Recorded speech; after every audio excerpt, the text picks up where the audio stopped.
Magandang araw mga kaibigan. Bigyan natin ng reaction opinion itong post ni Kipi Chu. Sabi lang niya na ano bang trabaho nitong si Trillanes? Ba't ang dami niyang bank account sa labas ng bansa? Isinare lang ni Kipi Chu ang post ng Pilipinas Ngayon. Okay? Title: Mga tagong bank account ni Antonio Trillanes sa labas ng bansa na isiwalat. Aabot sa 1 million US dollars. Mga lutang at bangag na lang talaga ang naniniwala sa inyo. So ito, si Erwin Tulfo nagsasalita, sinisiwalat niya yung mga accounts di umano ni Trillanes. Pakinggan natin ha. Erwin Tulfo ito ha. Alright, ng isa pong informante, a very reliable source. Ito po ang mga bank accounts ni Senador Antonio Trillanes, ayon po dito sa isang investigative team na naghalukad ng mga offshore accounts ni Senador Antonio Trillanes. Lumalabas ba yan, mahigit sa 10 yung kanyang bank accounts. Alright, meron po siyang bank accounts sa Switzerland, Habib AG Bank, Deutsche Bank SA sa Geneva, at saka CIM Bank sa Geneva pa rin po, Switzerland, and of course sa UBS Bank ng Switzerland bayan. Yan po yung kanyang mga bank accounts. And meron pa rin po siya sa Commerce AG Bank naman po sa Zurich, Switzerland pa rin. And of course, meron po siya dito sa Canada na sa Nova Scotia Bank sa Toronto, Canada. Yan po yung bank accounts po ni Senador Antonio Trillanes na nakapagtataka ba yan, hindi niya po yata idiniklara sa kanyang Statement of Assets, Liabilities, and Net Worth noon pong 2015 at saka 2016. Kasi sa kanyang Sal and Bayan, lumalabas, idiniklara lang po ni Senador Trillanes sa kanyang Statement of Assets, Liabilities, and Net Worth, siya po ay meron lamang yaman na 6.5 million pesos. Lumalabas pa yan sa kanyang deposit sa Canada, sa bansang Canada po. Umaabot po ng 106,726 Canadian dollars.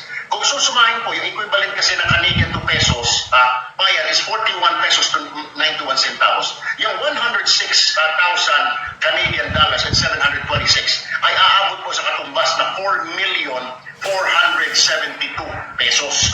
Alright. Meron din po siyang bank account sa New Zealand.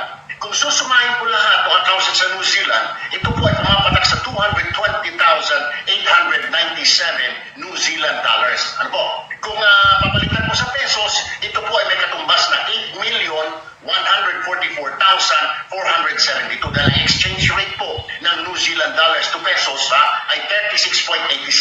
Alright. Yung kanyang, ang pinakamalaki po niyang, sumunod po sa Singapore. Yung sa Singapore naman, yung kanyang deposit po doon ay umaabot sa 472,000 Singaporean dollars, 150.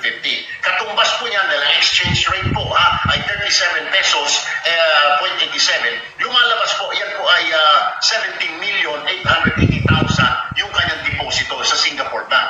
Ito po yung pinakamalaki bayan. Yung kanyang euro, umaabot po yung kanyang deposit sa Switzerland, sa Zurich at saka Geneva. Umaabot po ng 410,000 euros, 248. Lumalabas po, pag ikwentay mo, pag i-convert mo sa pesos, papalo po ito sa 25,057,947 pesos.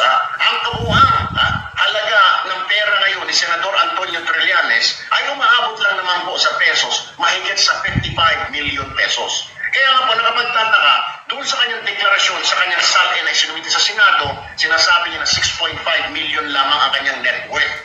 Ano ho nangyari dito, Sen? Pakipaliwanag po. Hindi naman siguro ito fake news, Sen, dahil may mga dokumento ho tayo, Ito po sinuri. Alam niyo ho ba, para ma-check kung talaga yung veracity, yung ginawa niya po noon doon sa account, sinasabing account ni Duterte, na naghulog siya ng 100,000 piso. Ganoon din po ang ginawa ng investigative team. Pumunta po sa Canada, pumunta po sa Zurich, nagdeposito po ng tigwa $100. Tinanggap po yung pera. Ngayon, nung pagkahalungkat pa, napag-alaman ng mga account holder ay Antonio Trillanes,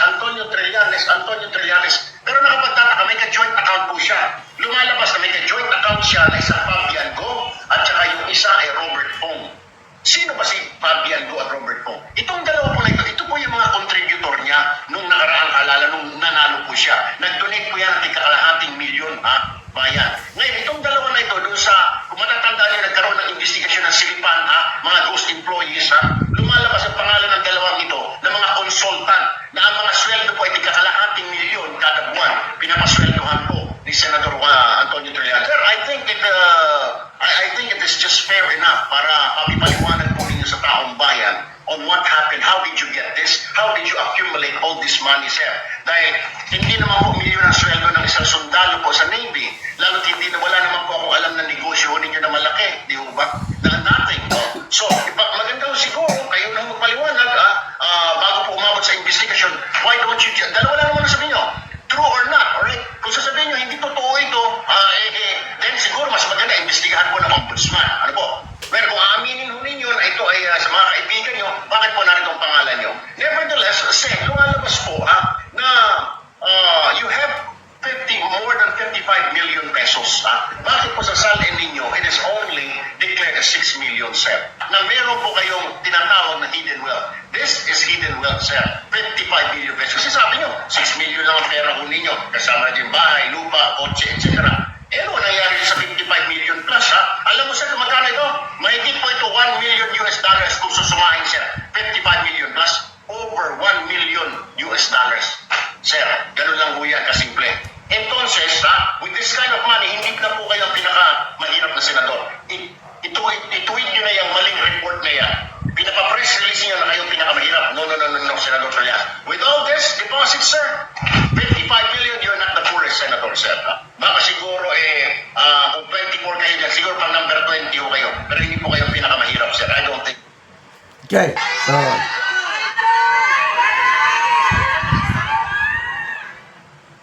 yun. Tinignan ko ang mga comments. Napag-alaman na matagal na palang video ito ni Erwin Tulfo. Hindi pa siya kongresista or senador. Yun yung panahon na aliado pa siya ni Duterte. Kaya I don't know kung anong nangyari, anong sagot ni Trillanes. Kaya lang, yan ba? Si Trillanes, akusa ng mga bank accounts ng mga Duterte, siya pala, ngayon ko lang nalaman na meron siyang ganyang issue na inilabas ni Erwin Tulfo noon. Ngayon, iba na, dahil magkakampi na sila. Salamat mga kaibigan sa inyong pagsubaybay sa ating channel. Nakakatulong kayo ng malaki sa tribong Talandig ng Bukidnon dahil ang sweldo natin sa channel na ito ay pantulong po sa tribo na mimigay tayo ng mga libreng yero at pako para makapagpatayo sila ng mas maayos na tirahan. Panoorin niyo ang video na ito. Lang na taga Gero. So muna ni itsura sa iyang balay. Kita nato nga mag-atop na karon si Uncle kay mga busog tabi kay ang atop po. Ang tanan lang ko. Ano dito nata?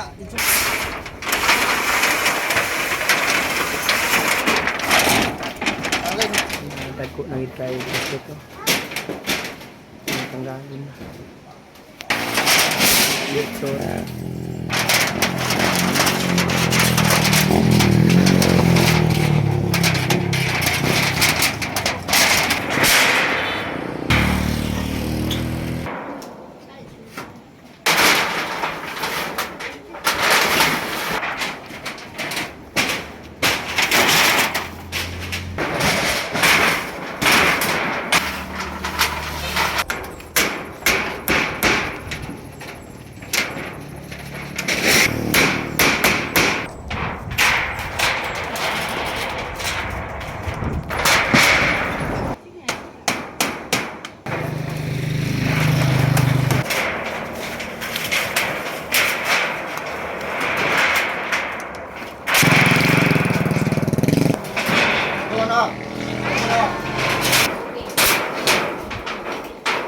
So karon human na gyud sa pag-atop, so nailisan na gyud ang mga atop ni Uncle nga buslot na, so karon maayo na gyud nga tan-aw. Salamat sa Ginoo sa nag-sponsor ko, nagatag og sin nga sa katapusan atop lagi ko og magmasin.